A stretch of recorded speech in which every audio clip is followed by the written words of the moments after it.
very interesting viral infection that we are seeing, or clinical pictures that we are seeing with the Omicron variant. It's totally different from the Delta, especially in regards of the loss of smell, taste, oxygen requirements, as well as what we call a tachycardia, an elevated pulse rate that we have seen quite a few times with the Delta variant. So what is the symptoms? The symptoms is actually quite easy. Someone said it's very much like a cold or a flu type of symptoms. Yes, I think we can say it's very similar to that.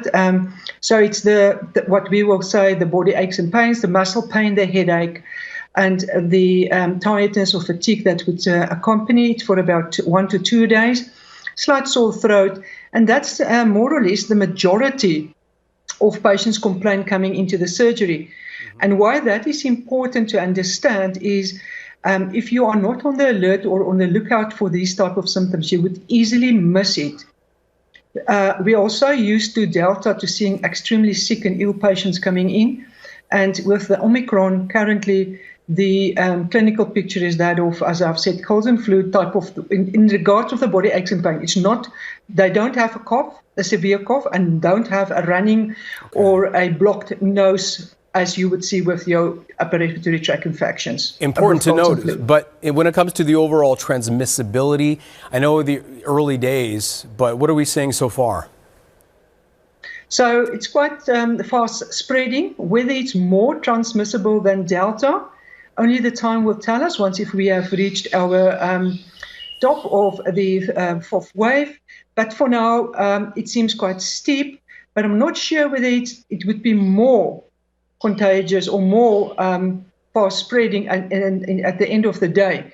So we will know in South Africa within the next week or two. Our modelers are telling us that in the Gauteng region, we should see our peak within the next 2 weeks. And we can already see there's a slight or a decrease in patients coming into the surgeries. The current vaccine, is that protective enough, do we know at this point? So in South Africa, we only have Johnson & Johnson and Pfizer vaccine. It seems like they definitely protect against severe disease at this stage. We know that the majority of patients, 99% that was admitted in the 20 district hospitals, that's a public sector, was unvaccinated. So we will see going forward. But what we're also starting to get clearer regarding the clinical picture is that although it protects you against severe disease for the vaccinated people, interesting that if the vaccinated person come in and complain of their headache and their body aches and pain or their myalgia, they will say it's quite severe for them. But the unvaccinated, we have now starting to see quite a few unvaccinated people, where your vaccinated people will have a headache, a very uncomfortable headache. The unvaccinated people will have quite a severe headache, quite severe body aches and pains.